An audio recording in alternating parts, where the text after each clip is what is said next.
Salve Oxalá, salve o grande criador, Tchauê, babá! A primeira linha das 7 linhas de Umbanda tradicional é a linha de Oxalá, e ela é regida pelo Nosso Senhor Jesus Cristo. Exatamente isso, ela é regida pelo Filho de Deus da cultura católica, porque Jesus é visto por nós umbandistas como o ser mais perfeito que já habitou esse planeta. Geralmente nesta linha, acaba não ocorrendo manifestações mediúnicas incorporativas, ou seja, você não vai ver falangeiros de Oxalá incorporando em qualquer lugar ou por qualquer momento. Existem exceções, e dentro dessas exceções estão os pretos velhos. Também podemos encontrar manifestações de freis, freiras, padres, monges e todo tipo de alma santa que conseguiu algum tipo de elevação espiritual através da prática da caridade, da prática da fé, do ensino religioso e da busca religiosa. Geralmente os santos, aquelas almas que nós determinamos como santos dentro da Igreja Católica, elas acabam se apresentando nesta linha. Algumas pessoas dizem, mas por que um santo católico iria se manifestar na Umbanda? A resposta para isso é simples. O santo não está interessado na religião que ele vai se manifestar, e sim no trabalho que ele vai exercer, no trabalho que ele vai fazer e em quantas pessoas ele pode ajudar. Quem levanta bandeiras religiosas somos nós. Eles, no plano espiritual, não possuem esse tipo de preconceito. Ainda existe uma certa falange dentro da linha de Oxalá, que são os soldados da fé. Todo aquele tipo de militar, guerreiro, soldado que lutou pela fé acaba se manifestando também dentro desta linha. Isso não quer dizer que um espírito que tenha sido ruim vá se manifestar nessa linha, e sim aqueles mártires, aqueles que conseguiram sobrepujar suas paixões negativas, suas paixões inferiores. Curioso também é que a linha de Cosme e Damião está dentro das falanges de Oxalá. Então, as crianças, originalmente, elas se manifestam nesta linha. Oxalá representa a paz, a fé, a pureza espiritual. Logo, sua linha é evocada justamente para combater as deturpações desses tipos de atributos. Por exemplo, em um local que está totalmente perdido na fé, estão explorando a fé, com certeza algum falangeiro de Oxalá irá aparecer. Quando você precisa resgatar a fé de uma pessoa, e a fé não precisa ser puramente religiosa, ela pode ser a fé pela vida, acreditar na vida e continuar a vida, também será manifestada a linha de Oxalá. As crianças da linha de Oxalá também possuem certas características de trazer paz, de trazer essa parte do encantado para dentro da Umbanda. Dizem que dentre todas as linhas de trabalho na Umbanda, a linha dos Herês é a mais poderosa, pois reflete totalmente a pureza e a inocência dos seres divinos. Também encontramos vários curadores, também na linha de Cosme e Damião. Cosme e Damião histórico eram médicos, eram irmãos gêmeos médicos, que acabavam curando muitas pessoas por onde passavam. E assim, muitas falanges de espíritos que trabalham no astral com cura acabam encontrando morada dentro desta linha.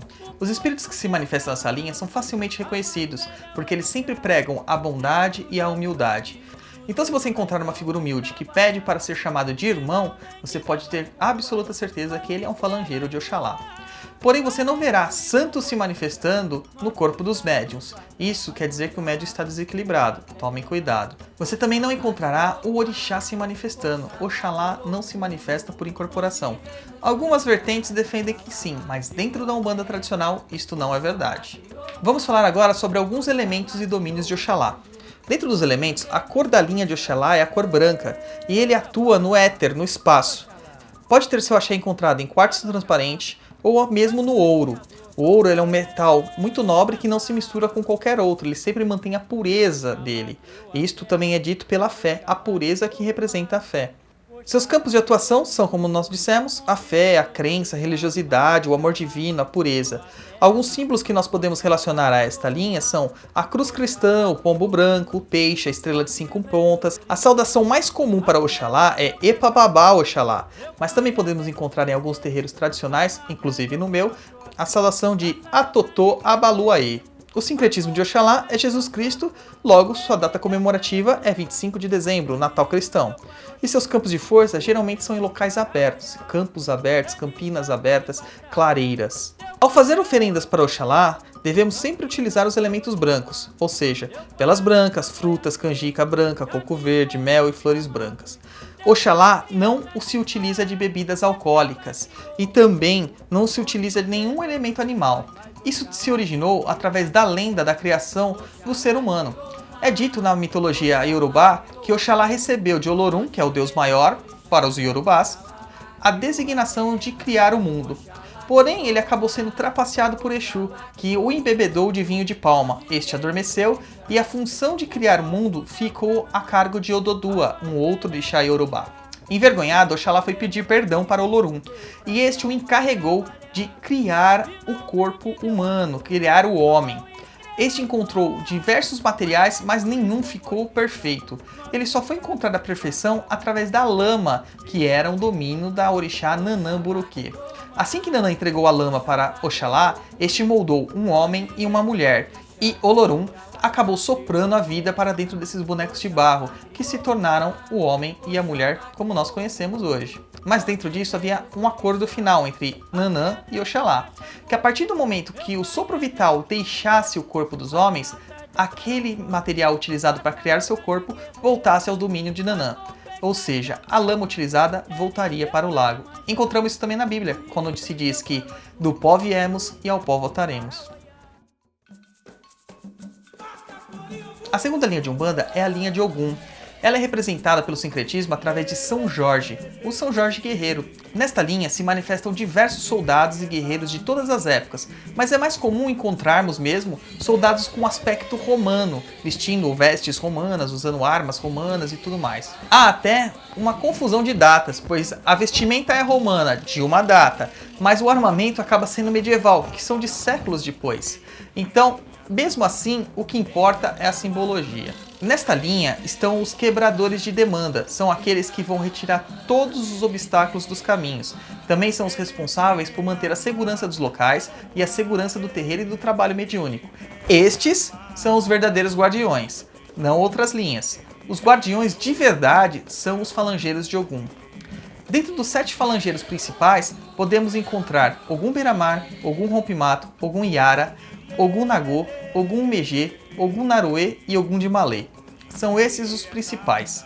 E assim, dentro desses, existem subfalanges onde vão se manifestar todos os outros. Ogum Sete Ondas, Ogum dos Rios, Ogum Matinata, Ogum Delê e assim por diante. Dentro dos domínios que era atribuído a Ogum na mitologia africana, na mitologia iorubá, está o domínio sobre os metais, sobre o ferro, metalurgia, siderurgia, por consequência a criação de ferramentas para a agricultura, e ele também era o orixá da agricultura, e hoje em dia o que ele poderia nos dizer? Ele é o orixá da tecnologia. São Jorge ainda representa a dominação dos poderes elementais. O dragão, ele representa exatamente isso, os 4 elementos principais, água, terra, fogo e ar. E o dragão subjugado por São Jorge demonstra que São Jorge venceu todas as paixões inferiores e dominou a materialidade. Esta é a função de São Jorge, para que nós dominemos nossas paixões inferiores e consigamos aprender algo, nos elevar. A linha de Ogum representa a lei e a ordem. Então, tudo aquilo que se diz respeito à lei maior, a atributos divinos, é executada pela linha de Ogum. Ogum também é invocado geralmente no começo dos trabalhos, até mesmo antes das defumações, pois ele é o orixá que vai na frente. Ele é evocado para limpar todo o local, retirar os espíritos negativos que possam estar ali interferindo, gerar uma barreira protetora e assim então é feita a limpeza mais sutil através da defumação. Vamos falar agora sobre alguns elementos que são utilizados para Ogum. A cor de Ogum na Umbanda tradicional é o vermelho, porém em alguns casos também é utilizado o azul escuro. Os seus elementos são o ar e o fogo. Sua pedra é a hematita ou a sodalita e demais pedras azuis também. O seu minério, claro, é o ferro. E os seus campos de atuações são a lei, a ordem, a proteção e a abertura de caminhos. Usamos como símbolos de Ogum a espada, a lança, o escudo e os instrumentos de ferro, e são muito comuns de encontrar dentro dos pontos das entidades que acabam vindo na irradiação de Ogum. Sua saudação é Ogunhê ou Patacuri Ogum. Geralmente se usa as duas, exclamando Ogunhê no começo e Patacuri no final. Sua data de comemoração é no dia 23 de abril, devido ao sincretismo com São Jorge. Seus campos de força são os caminhos e as estradas. Quando fazemos oferendas para Ogum, podemos fazer tanto para o Ogum maior quanto para algum falangeiro de Ogum. As cores podem alterar um pouco, mas geralmente são velas brancas, azuis e vermelhas. Se utiliza a da cerveja clara, a de flores como o cravo vermelho e a palma, além da famosa espada de São Jorge. As suas comidas principalmente são a feijoada, o inhame e a manga espada. Os falangeiros dessa linha geralmente se manifestam de formas mais rígidas, eles são mais diretos e mais claros. Algumas pessoas podem falar até que eles perderam um pouco da paciência ou que eles estão sendo até grosseiros ou duros demais, mas é o jeito militar de se portar, e eles jamais desrespeitam a hierarquia de um terreiro. Se você está vendo um falangeiro de Ogum se manifestando de forma contrária a isso, duvide. Dentro dos falangeiros de Ogum, os mais comuns são os próprios Oguns, os soldados, os orixás intermediários que acabam vindo nas vibrações, como Ogum Beira-Mar e Ogum Rompimato, que acabam não falando, eles não transmitem comunicação verbal. E encontramos os caboclos de Ogum também. Estes sim falam e transmitem as mensagens de forma muito direta e muito clara. Então é isso aí. Se você gostou desse vídeo, não se esqueça de se inscrever, dar um curtir, compartilhar e comentar. E a gente se vê no próximo vídeo. Até lá! Ele é meu pai Ogum de lei.